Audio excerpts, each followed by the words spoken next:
करते हैं डेब्ट ट्रैप डिप्लोमेसी के बारे में। ये टर्म यूजुअली तब यूज़ किया जाता है जब एक टाइप ऑफ डिप्लोमेसी को डिस्क्राइब करना हो जो कि डेब्ट carried out in bilateral relation पे बेस्ड हो। इसमें इन्वॉल्व होती है एक क्रेडिटर कंट्री और एक डेब्टर कंट्री। क्रेडिटर कंट्री जो इंटेंशनली एक्सटेंड करके एक्सेसिव क्रेडिट देती है सामने वाले को, एंड उनका इंटेंशन बस ये होता है कि किसी तरह इकोनॉमिक एंड पॉलिटिकल कंसेशंस को वो एक्सट्रैक्ट कर सके। अब चाइना की बात करें तो फिर वो ये डर्टी पॉलिटिक्स काफ़ी सालों से खेल रहा है। HBR जो कि हार्वर्ड बिजनेस रिव्यू है उसके अकॉर्डिंग अगर देखा जाए तो 50 मेन डेवलपिंग कंट्रीज़ जो हैं उनका जो एवरेज स्टॉक है वो एस्टिमेट किया गया था कि डेब्ट owed to China has increased from less than 1% of debtor country GDP in 2005 to more than 15% in 2017। GDP का 15% बहुत ज़्यादा होता है, एंड 2017 अभी तो और भी ज़्यादा हो गया होगा। And around a dozen of this country owe a डेप्थ of at least 20% of their nominal GDP to China. ये कंट्रीज़ कुछ ऐसे हैं: Djibouti, Tonga, Maldives, the Republic of Congo, Kazakhstan, Cambodia, Niger, Laos, Zambia, Samoa, Vanuatu and Mongolia. Analysis के according around 50% China के loan जो developing countries को दिए गए हैं वो अनरिपोर्टेड हैं, जो कि अराउंड $200 बिलियन हो गया है एज ऑफ 2016। 50% अनरिपोर्टेड, एंड जो रिपोर्ट किए गए हैं उसमें कंट्रीज़ जो फंसे हैं उनका तो बुरा हाल हो ही गया है। अगर अब हम एक एक कंट्रीज़ को इंडिविजुअली एनालाइज करें तो सबसे पहले आता है जिबूटी। चाइना का जिबूटी में जो इंगेजमेंट था वो मल्टीफेसिएटेड था, ranging from major infrastructure investment to establishment of first overseas military base. World house ने एस्टिमेट किया था कि अर्ली 2018 में जिबूटी एटलीस्ट $1.2 बिलियन ओन करता था चाइना को। चाइना ने कुछ ऐसे जो वहाँ पे इन्वेस्टमेंट किए थे उनकी लिस्ट ऐसे हैं: $8.2 million for the fund for the construction of hospital in Arta, $2.41 million for grant for construction of a new headquarter for the Djiboutian foreign ministers, and $1.75 million in food aid during drought in Djibouti in 2005। IMF जो कि international monetary fund है उसके according अगर देखा जाए तो Djibouti का public external डेब्ट जो है वो 50% ऑफ द GDP इन 2016 से राइज होकर 104% इन द एंड ऑफ 2018 हो गया था, जो कि मैक्सिमम चाइनीज़ लैंडिंग पे बेस्ड है। अब अगर हम दूसरी कंट्री के बारे में बात करें तो ताजिकिस्तान लिस्ट पे आता है। ताजिकिस्तान का मैक्सिमम डेप्थ जो है वो बीजिंग ओन करता है, and we all know Beijing is the capital of China. China का के सोल्जर्स बीजिंग ताजिकिस्तान के माउंटेन्स पे बेस्ड हैं, कैंप्ड हैं, एंड वहाँ का प्रेसिडेंट भी जो है ताजिकिस्तान का वो ज़्यादा इंटरेस्टेड नहीं है इन सब बातों में। वो मैक्सिमम अपने फैमिली के जो पैसे हैं, प्रॉपर्टीज़ है, उसको बढ़ाने में ज़्यादा इंटरेस्टेड दिखता है। एंड वहाँ के कंट्री के बारे में, वहाँ के प्रेसिडेंट कितने करप्ट हैं वो सब तो हम सब जानते ही हैं। दुशानबे जो है, जो कि कैपिटल है ताजिकिस्तान का, उसमें already tax break and mining concession दे दिया है TBEA को, जो कि एक चाइनीज़ कंपनी है जिसने ताजिकिस्तान के कैपिटल में एक न्यू हीटिंग प्लांट बनाया था एंड टैक्स ब्रेक दिया। मतलब चाइना का जो इंफ्रास्ट्रक्चर वहाँ पे है उस पर नो टैक्स, जो कि बहुत बड़ी बात होती है। बीजिंग ऑलमोस्ट $2.8 बिलियन जो है ताजिकिस्तान का एक्सटर्नल डेप्थ, उसका ऑलमोस्ट हाफ डेप्थ बीजिंग ओन करता है, which is equals to 35.9% of GDP।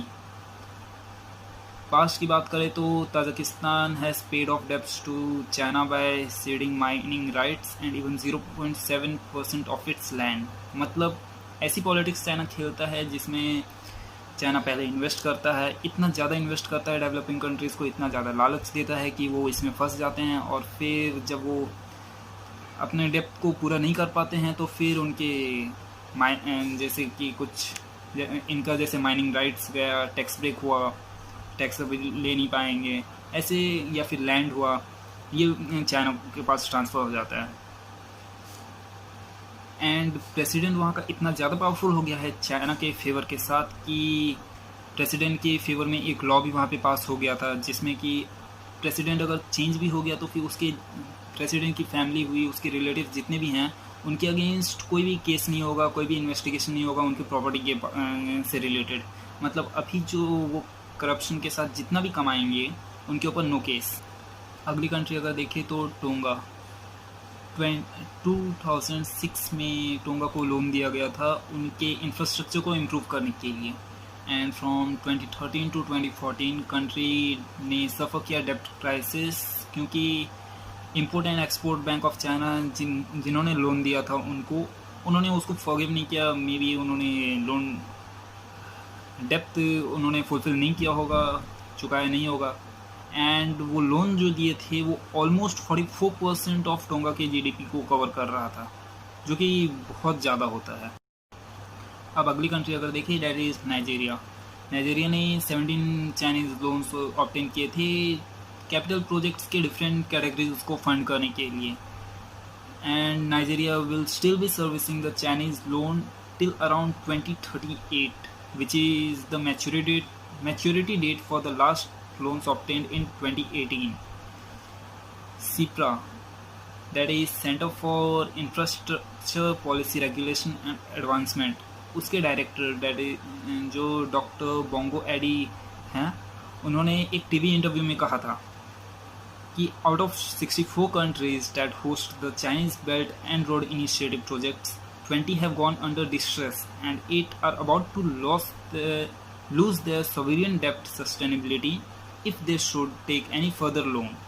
If that was supposed to be a good guide, it means Nigeria needs to be very careful when we are borrowing from Chinese. अब अगला अगर देखिए that is Zambia. उनके total $8.7 billion के foreign डेब्ट में से around $7.4 billion China own करता है, जो कि बहुत ज़्यादा डेप्थ बर्डन है। अगर जाम्बिया के स्मॉल साइज इकोनॉमी से कंपेयर करें तो 2018 की रिपोर्ट्स के according Zambian government was in talk with China, जिसके अकॉर्डिंग स्टेट इलेक्ट्रिसिटी कंपनी जो है उनकी जेस्को, उसका पूरा सरेंडर करने का बात चल रहा था एज अ फॉर्म ऑफ डेप्थ रिपेमेंट मे बी, क्योंकि हमने ऊपर भी देखा कि कैसे वो डेप्ट चुका नहीं पाए एंड उनका कोई ना कुछ अपना जो कंट्री गवर्नमेंट ओन करती है वो सेल करना पड़ता है या फिर लीज पे देना पड़ता है। अगला देखिए तो Kenya. It was reported that Kenya may soon lose its largest and most lucrative port, that is Port of Mombasa, China को, बट ये प्रूव नहीं हुआ अभी तक। कुछ जर्नल्स के अकॉर्डिंग गवर्नमेंट इनडायरेक्टली फोर्स कर रही है कि पीपल चाइनीज़ रेलवे को यूज़ करे, जो कि कंपैरिजन में बहुत कॉस्टली है, एंड ये इस वजह से भी हो सकता है कि जो लोन्स लिए थे उसको रिपे करना है तो फिर चाइनीज़ रेलवे यूज़ करो, इस तरीके से लोन रिपे कर सकें। अब लेटेस्ट एग्जांपल देखें तो श्रीलंका का। ये सब ने सुना होगा कि कैसे उनका पोर्ट उनके हाथ से चला गया, क्योंकि ये रिसेंट भी है एंड बेस्ट एग्जांपल भी रहेगा इसके लिए कि चाइना के डेब्ट डिप्लोमेसी को देखें तो लोन जो श्रीलंकन गवर्नमेंट को दिया गया था by the export and import bank of China,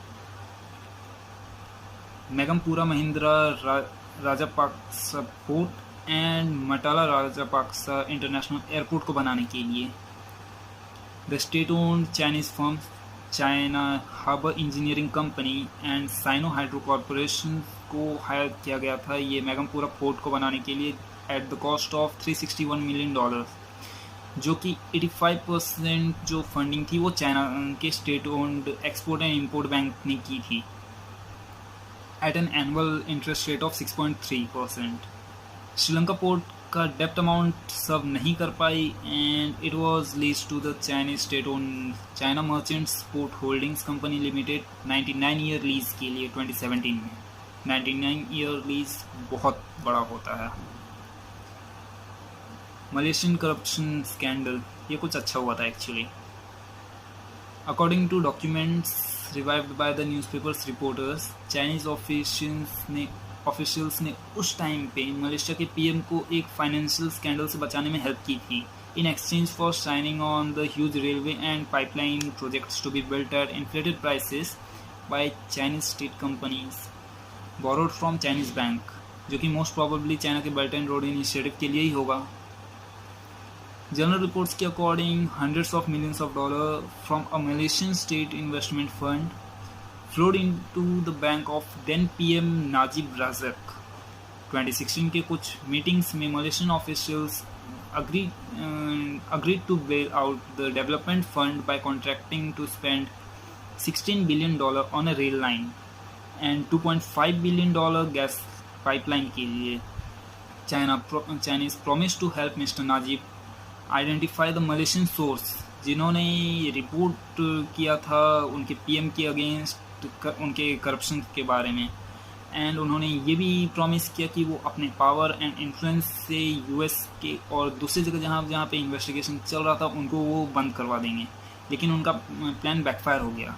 mister Najib ने कॉन्ट्रैक्ट तो साइन किया, बट नेक्स्ट इलेक्शन वो अपोजिशन को हार गए। न्यू गवर्नमेंट ने इमीडिएटली अपना क्रिमिनल इन्वेस्टिगेशन चालू करवाया और मिस्टर नाजिब पे क्रिमिनल चार्जेस लगे। करंट पीएम जो कि महातिर मोहम्मद हैं, वो जब बीजिंग के विजिट पे गए थे तो उन्होंने सारे चाइनीज़ प्रोजेक्ट्स को सस्पेंड कर दिए, एंड उन्होंने क्लियरली कह दिया कि अभी ये न्यू वर्जन जो चल रहा है उनके ट्रैप का, वो उनको नहीं चाहिए। अब बात करते हैं जो हमारा मेन टॉपिक था, नेपाल। नेपाल इस BRI जो कि बेल्ट एंड रोड इनिशिएटिव है, उसमें 2017 में ज्वाइन हुआ था।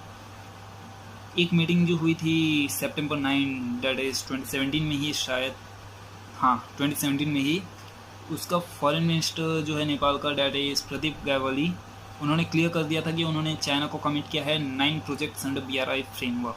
9, मैं वो सारे लिस्ट डिस्क्रिप्शन में डाल दूंगा कि कौन कौन से 9 प्रोजेक्ट्स थे।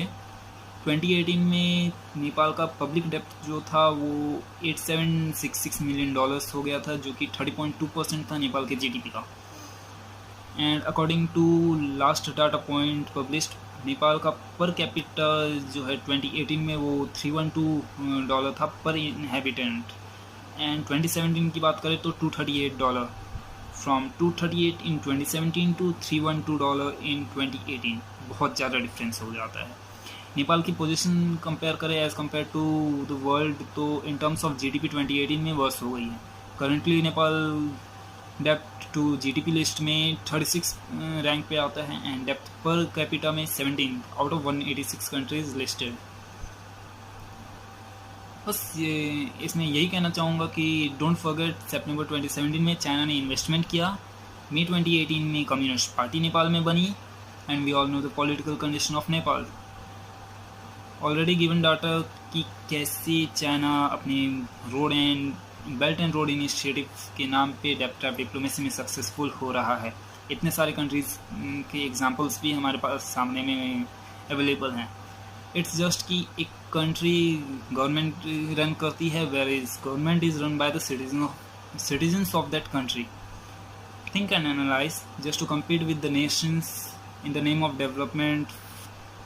चाइना कैसे छोटे कंट्रीज़ को यूज़ करता है। We all know what's the depth position of Pakistan, and it's up to you friends from Nepal. China को कैसे इस चाइनीज़ एविल वायरस को कैसे तुम रोक सकते हो अपनी कंट्री में घुसने से।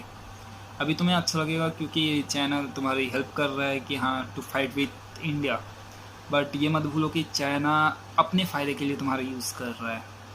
वो अभी तुम्हारा यूज़ करेगा, उन्होंने लोन्स दिए हैं, फिर कैसे वो धीरे धीरे पूरा का पूरा तुम्हारी कंट्री को ऑक्यूपाई करना स्टार्ट कर देगा।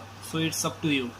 एंड ये जो मैंने अभी जो नेपाल के बारे में जितने भी इंफॉर्मेशन दिए थे, ये मैंने नहीं बनाया है, ये तुम्हारा ही recordnepal.com का वेबसाइट है, उससे मैंने ये सारे डाटास निकाले थे।